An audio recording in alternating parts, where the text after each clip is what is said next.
Hey everyone, Local Yokel here. Feels a little weird saying this in more of a live action setting.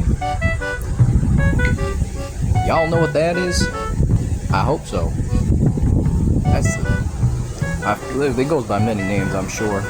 I heard some people call it the Chinese S. I've heard it called the cool S.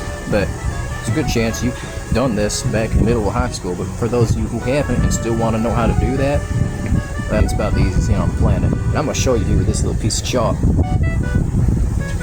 Planning is super easy. All you gotta do is 3 lines on each side here. You go 1 on the bottom, 1 on the top. Wow, that was bad. Anyway, connect them just like that, and then do it in the middle, and you're done. Follow me for more life hacks.